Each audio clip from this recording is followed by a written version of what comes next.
नमस्कार दोस्तों, बहुत बहुत स्वागत है आपका अपने यूट्यूब चैनल पर। ये हमारे हिस्ट्री का 6th चैप्टर है जिसका नाम है 3 वर्ग। इसके चैप्टर के नाम से ही हमें पता चल रहा है कि हम इस अध्याय में हम 3 वर्गों के बारे में पढ़ेंगे। जैसा कि हमारे आजकल समाज में भी कई 3 वर्गों की ज़्यादा चलती है, एक अपर क्लास, एक मिडिल क्लास और एक लोअर क्लास।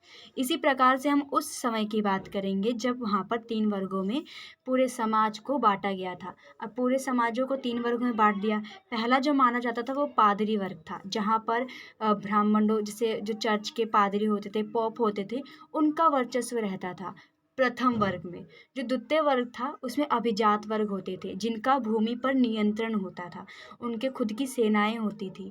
वो जिस भूमि पर अपना वर्चस्व रखते थे, उसमें रहने वाले सभी लोगों पर भी उनका एक नियंत्रण होता था। और अगर हम तीसरे वर्ग की बात करें, जो कि आम तौर पर बहुत लोअर क्लास कहा जाता है, जिसमें किसान, हमारे पशुचारक और हमारे आम आबादी वाली जनता आती है।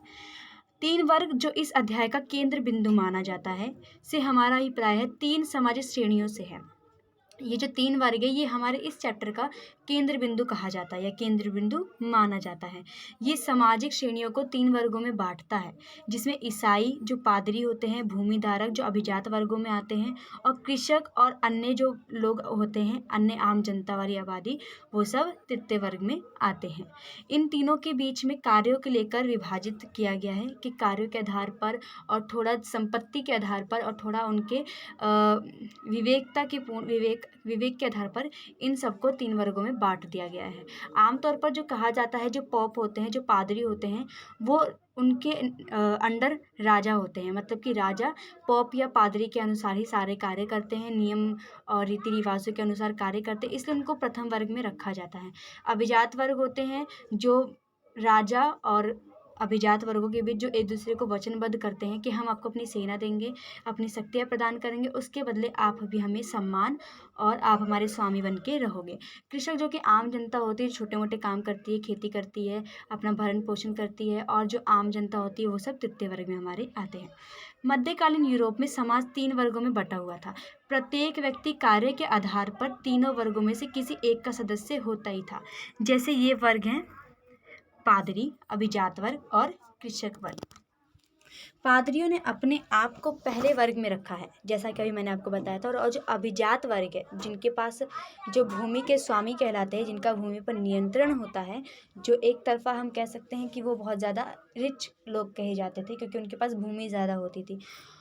और जो दूसरे वर्ग में रखा जाता है, लेकिन वास्तव में अभिजात वर्ग की तीसरा वर्ग है।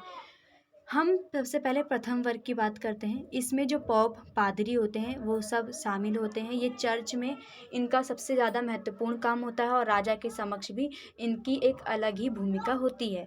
राजा के समक्ष जो पादरी होते हैं, पोप होते हैं, बिशप होते हैं, इनका एक अलग ही रोल होता है। ये अपने अनुसार अपने राजा को कंट्रोल में करते हैं, क्योंकि रीति रिवाज़ों को जानते हैं। इनका पादरियों को चर्च में जो भी प्रार्थना वार्थना होती है जो करवाते हैं, इससे द्वारा वहाँ पे समाज को एकत्रित किया जा सकता है। किसके द्वारा? पादरियों के द्वारा। ये प्रथम वर्ग में आते हैं।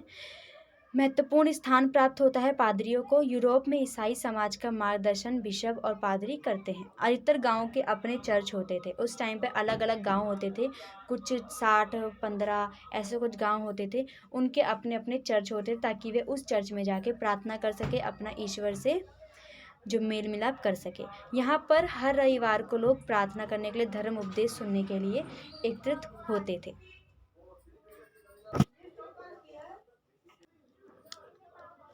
दूसरा वर्ग, अब दूसरे वर्ग में अभिजात वर्गों को रखा गया था, जिनके पास बहुत ज़्यादा संपत्ति या उनके पास बहुत ज़्यादा संपदाएँ थी, प्राकृतिक संपदाएँ भी थी, और अगर हम बात करें भूमि की, तो उनके पास भूमि संपदा भी मौजूद थी। अभिजात वर्ग की एक विशेष पहचान थी, उनके पास संपदा पर उनका खुद का स्थायी नियंत्रण होता था। वे अपनी सैन्य शक्तियाँ भी बढ़ा सकते थे। वह अपना खुद का न्यायालय लगा सकते थे, यहाँ तक कि अपनी वह मुद्रा भी प्रचलित कर सकते थे। वे अपनी भूमि पर बसे सभी व्यक्तियों के खुद मालिक बन सकते थे और उनसे किराया भी वसूल करते थे। इतने सारे कार्य होते थे अभिजात वर्गों के, क्योंकि उनके पास भूमि की कोई कमी नहीं थी, ना ही उनके पास पैसों की कमी थी, जिस वजह से वे अपने आप को सर्वोपरि समझते थे। लेकिन राजा और अभिजात वर्गों में दोनों एक दूसरे के लिए वचनबद्ध थे, दोनों एक दूसरे के लिए कार्य करते थे, दोनों एक दूसरे के लिए पूरक माने जाते थे। तीसरा वर्ग हमारा जो है आमतौर पर किसान वर्ग कहा जाता है। इसमें किसान और साधारण जनता को शामिल किया जाता था। किसानों की दशा बहुत ज़्यादा दयनीय थी। उनको उनकी उपज की पूर्ण रूप से मात्रा में उनको पैसे नहीं मिल पाते थे। इन्हें सामंतों या अभिजात वर्ग को प्रत्येक कार्य करना होता था और कर भी चुकाना पड़ता था। इस कारण इनकी जो स्थिति थी काफ़ी ज़्यादा दयनीय मानी जाती थी। अगर हम सामंतवाद को पढ़ेंगे आखिर बात, क्योंकि हमारा चैप्टर है, हमारी बुक का जो सबसे पहला टॉपिक सामंतवाद ही है, कि सामंतवाद से हम क्या समझते हैं। तो सामंतवाद को अंग्रेजी में फ्यूडलिज्म कहते हैं, जो कि एक जर्मन शब्द फ्यूड से बना हुआ है, जिसका अर्थ है भूमि का टुकड़ा। सामंतवाद की उत्पत्ति यूरोप के अनेक भागों में हुई थी 11वीं शताब्दी में। ठीक है, जो सामंतवाद है फ्यूडलिज्म उसको कहते हैं इंग्लिश में, ठीक है, जो कि एक जर्मन शब्द फ्यूड से निकल के बना है, जिसका अर्थ होता है एक भूमि का टुकड़ा जिसमें किसी न किसी का हक होता है, चाहे वो जमींदार हो, चाहे वो अभिजात वर्ग हो, चाहे वो राजा हो, चाहे वो किसान ही क्यों ना हो। ठीक है, ये 11वीं शताब्दी में यूरोप के अनेक भागों में सामंतवाद की उत्पत्ति हुई थी। सामंतवादी व्यवस्था में राजा, सामंतों और किसानों के बीच एक समझौता होता था। किसके बीच में? सामंतवादी व्यवस्था में राजा और सामंतों, जिनके पास भूमि होती है, ज़्यादा भूमि होती है, उनके बीच में और किसानों के बीच में समझौता होता था। समझौते के अनुसार राजा भूमि का कुछ हिस्सा सामंतों को दे देता था, ठीक है, और वो उसकी देखरेख करते थे। किसान अपने खेतों के साथ साथ सामंत के खेतों पर भी कार्य करते थे, जिसके बदले उनको, किसानों को पैसा मिलता था सामंतों के द्वारा। ठीक है, कार्य करते थे। लॉर्ड किसानों को उनकी श्रम सेवा के बदले सैनिक सुरक्षा देते थे। इस प्रकार सामंतवाद ने आर्थिक, सामाजिक और राजनीतिक सभी पहलुओं पर प्रभाव डाला। बहुत इजी टॉपिक है सामंतवाद का। अब हम सबसे पहले वैसलिस प्रथा के बारे में पढ़ लेते हैं कि आखिरकार ये वैसलिस प्रथा क्या थी। जैसे सामंतवाद है, सामंतवाद में जिसका अर्थ होता है भूमि का टुकड़ा, इसी प्रकार वैसलिस प्रथा भी उस समय बहुत ज़्यादा मौजूद थी या बहुत ज़्यादा प्रचलित मानी जाती है। वैसलिस प्रथा में बड़े भूस्वामी, जो कि अभिजात वर्ग होते हैं, बड़े भूस्वामी मतलब कि भूमि का स्वामी, जिन्हें हम अभिजात वर्ग से संबोधित करते हैं, राजा के अधीन थे। ठीक है, और किसान भूस्वामी के अधीन होते थे। मतलब मान के चलो पहले राजा, फिर राजा के अधीन अभिजात वर्ग के नीचे किसान वर्ग। ठीक है, अभिजात वर्ग अर्थात भूस्वामी राजा को अपना स्वामी मानता था और दोनों एक दूसरे के प्रति वचनबद्ध होते थे, ये याद रखना, जिसके अनुसार स्वामी अपने दास की रक्षा करता था और बदले में दास अपने स्वामी के प्रति वफादारी निभाता था। इन संबंधों का निर्धारण रीति रिवाजों के द्वारा किया जाता था।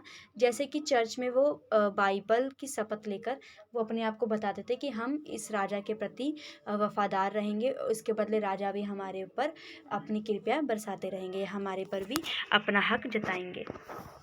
नेक्स्ट टॉपिक जो है वो नाइट है।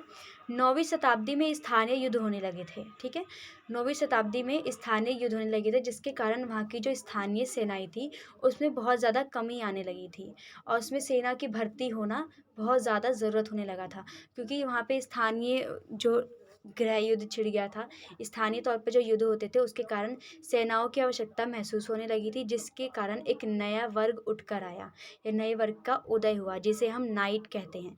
ये नाइट कुशल सेना थी। इनको सारा कुछ सिखाया गया था कि अपनी देश की रक्षा कैसे कर सकते हैं और एक साझा या एक हम समुदाय बनाकर कैसे रह सकते हैं। सामंतों के अधीन रहती थी और उनका संबंध सामंत से वैसा होता था जैसे सामंतों का राजा से। ठीक है, नाइट भूमि का एक कड़ा लेकर बदले में राजा की रक्षा करता था।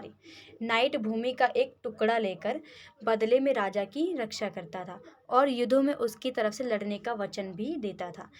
नाइट अपनी सैनिक योग्यताओं को बनाए रखने के लिए प्रतिदिन अभ्यास करते थे। नाइट अपनी सेवाएं अन्य लॉर्डों को भी दे सकते थे, लेकिन सबसे पहले ये अपने लॉर्ड के प्रति निष्ठावान होते थे। बहुत सिंपल टॉपिक है नाइट वाला भी। अब इसके बाद जो सबसे इम्पोर्टेंट टॉपिक आता है वो आपका मीनर प्रणाली है। आखिरकार ऐसी कौन सी प्रणाली थी जो सबसे ज़्यादा महत्वपूर्ण मानी जाती थी उस समय में। तो मेनर प्रणाली के बारे में हम जानकारी लेते हैं। मध्यकाल का सामंती जीवन मेनर प्रणाली पर आधारित था। जो मध्यकाल का समय चल रहा था उसमें जो सामंती जीवन था, जो भी सामंत लोग थे उनके पास खुद के मेनर्स हुआ करते थे, मेनर होते थे। उनका पूरा जीवन था वो मेनर प्रणाली पर ही आधारित था और वो एक साइकिल की तरह चलता रहता था। प्रत्येक लॉर्ड का अपना मैनर भवन होता था, ठीक है, उनका अपना एक घर होता था। उनका गांव पर भी नियंत्रण होता था और कुछ लॉर्डों का सैकड़ों गांव पर भी नियंत्रण होता था। मतलब कि एक गांव है जहां पर 50 से 60 या 150 लोग रहते हैं और कई गांवों को मिलाकर भी जो भी 50 गांव 100 गांव इतने लोगों पर भी नियंत्रण होता था। और ज़्यादातर इनमें ये प्रतिस्पर्धा चलती थी कि जिसके पास ज़्यादा मैनर होंगे वो ज़्यादा प्रभावशाली या प्रतिभाशाली माना जाता था और जिसके पास कम होते थे वो उससे नीचे उनको रखा जाता था। एक छोटे मैनर की जागीर में सिर्फ 12 या दर्जन भर तक ही आते थे, दर्जन भर होते थे। मतलब कि जिनके पास छोटे मैनर होते थे उनके पास दर्जन या 12 या 15 या 20 ऐसे कुछ लोग मौजूद थे और जिनके पास बड़े मैनर की जागीर होती थी उनके पास 50 से या 60 तक के परिवार होते थे, ठीक है। प्रतिदिन प्रयोग करने वाली हर एक वस्तु जागीर में मिलती थी, ठीक है। जैसे अनाज हो गया, हमारा औजार, हथियार या और भी अन्य उपयोग की चीज़ें जो प्रतिदिन या रोज़मर्रा की ज़िंदगी में उपयोग की जाती है। जागीरों में लंबी चौड़ी घने जंगलों वाली भूमि और वन होते थे जहाँ से उन्हें प्राकृतिक चीज़ें प्राप्त होती थी, जहाँ लॉर्ड द्वारा शिकार किया जाता था और उनके पास चारागाह, चर्च और एक दुर्ग होता था, ठीक है। दुर्ग भी एक घर होता है जो ऊंचाई पे बनाया जाता है। 13वीं सदी में दुर्गों को बड़ा बनाया जाने लगा ताकि वे नाइट के परिवार का निवास स्थान बन सके। इतना कुछ होने के बावजूद भी मैनर आत्मनिर्भर नहीं है क्योंकि उन्हें नमक, चक्की का पाट, धातु के बर्तन, महंगे साजो सामान, आभूषण इन सब की ज़रूरत पड़ती थी और जो कि ये सब चीज़ों को वो दूसरे स्थानों से या दूसरे देशों से मंगवाते थे, जिसके कारण मैनर खुद एक आत्मनिर्भर नहीं बन पाई। अब हम सबसे बड़ा इम्पोर्टेंट जो आता है वो भिक्षुओं का आता है। ये आपके पेपर में पूछा जाता है। इससे ज़्यादा आपसे कुछ नहीं जितना मैं आपको पढ़ा रही हूँ इससे आगे आपसे पेपर में कुछ नहीं पूछेगा। मध्यकालीन यूरोप के भिक्षुओं के जीवन तथा मठावत। यहाँ पे आता है भिक्षु है, जैसे कि उस टाइम पे तो हम ईसाई के बारे में पढ़ रहे हैं, ईसाई धर्म के बारे में पढ़ रहे हैं, लेकिन हमारे जो भारत में चलता है, जो हमारे भारत में हिंदू धर्म, सनातन धर्म चलता है, उसके अंतर्गत हम देखते हैं कि बहुत लोग अपने आप को सन्यासी का रूप दे देते हैं, अपने आप को सन्यासी कहते हैं। उसी प्रकार वहाँ पे भिक्षुओं का प्रचलन था। जैसे यहाँ पे सन्यासी लोग अलग अलग तरीके से रहते हैं, अलग तरीके से जीवन व्यतीत करते हैं, उस प्रकार भी वहाँ पर भी भिक्षुओं को मठों में रहने को होता था और भी बहुत सारे नियम कायदे कानून होते थे जो अभी हम इस चैप्टर में आगे हम पढ़ेंगे। जो भिक्षु होते थे वो श्रद्धालु ईसाई होते थे, ठीक है, जो ईसाई के ज्ञाता अपने आप को मानते थे, ईसाई के समक्ष अपने आप को समीप समझ लो कि अपने आप को पूरा ईसाई के धर्म में निचोड़ कर देते थे, जो अपना जीवन एकांतवास में जीना पसंद करते थे। ये आमतौर पर मठों या एवी में रहते थे। मठों में भी रहने के अलग अलग कायदे कानून रखे जाते थे उस टाइम पर। मठ आम आबादी से बिल्कुल दूर होता था, मतलब कि वहाँ पर कोई आम जनता नहीं जा सकती है। वहाँ पे जो भी भिक्षु या भिक्षुनियाँ बनना चाहती हैं सिर्फ वही रह सकते हैं और अपना अपना जो पूरा जीवन है वो ईसाई धर्म के ऊपर पूरा निछावर कर देंगे। मध्यकालीन यूरोप के दो सबसे प्रसिद्ध मठ माने जाते हैं, ये आपसे पूछा जा सकता है 1 या 2 नंबर में कि मध्यकालीन समाज में यूरोप के 2 मठों का नाम बताओ, ठीक है। तो आप बता सकते हो कि जो 529 में इटली में बना था सेंट बेनेडिक्ट, ठीक है, 529 में इटली में बना था सेंट बेनेडिक्ट। और जो दूसरा मठ माना जाता है वो 910 में बना था बरगंडी में बना क्रियूनी मठ, ठीक है। ये आप 2 मठों के बारे में लिख देना, प्रॉपर नंबर मिलेंगे, कोई नंबर नहीं कटेंगे आपके।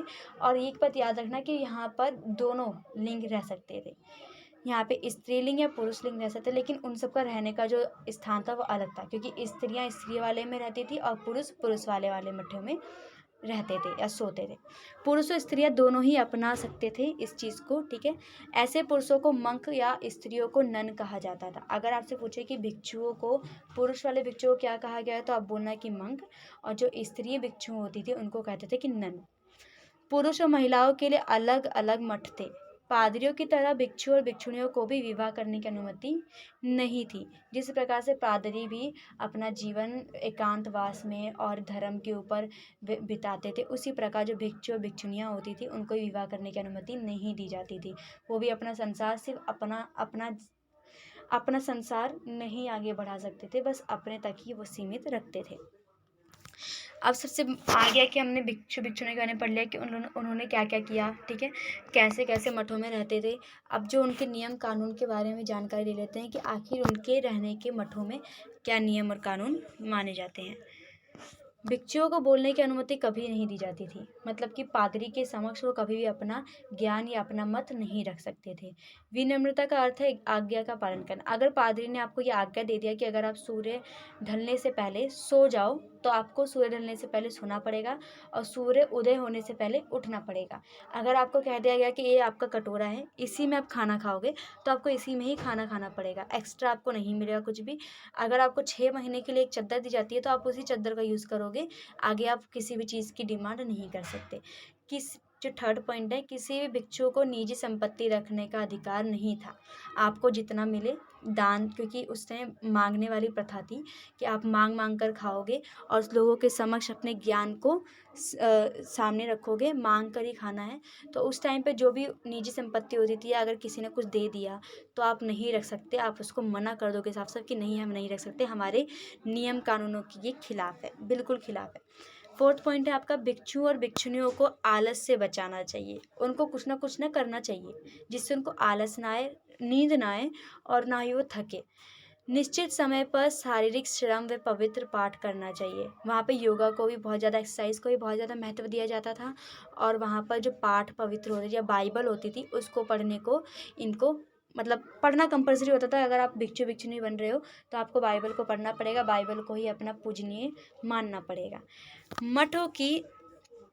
मठ की सीमा में आवश्यकता की सभी वस्तुएं होनी चाहिए, जैसे जल, चक्की, उद्यान, कार्यशाला। अगर उनको गेहूँ मिलता है तो उन्हें गेहूँ को खुद ही पीस के आटा बनाना पड़ेगा। उनको शौचालय भी उपलब्ध कराया जाता था, उनको पानी भी दिया जाता था और उनको खाना भी खुद ही बनाकर, या बना बनाया मिल गया तो भी ठीक है, वरना खुद भी खाना बना के खाना पड़ता था। मतलब भिक्षु भिक्षुणों की ज़िंदगी आप आमतौर पर एक सन्यासी की ज़िंदगी की तरह आप कंपेयर कर सकते हो। किस प्रकार सन्यासी रहते हैं, मांग मांग कर खाते हैं, अपना उपदेश प्रकट करते हैं लोगों के सामने। इसी प्रकार मध्यकाल के समय में भी भिक्षु भिक्षुणियों को भी यही सारे कार्य करने पड़ते थे। अभी तक के लिए इतने टॉपिक्स हैं, इसके आगे के टॉपिक्स मैं आपको सेकंड पार्ट में दूंगी। इस वीडियो को आराम से देखना और सब्सक्राइब ज़रूर कर देना। पसंद आए तो लाइक करना, सब्सक्राइब किए बिना मत जाना प्लीज़। Thanks for watching.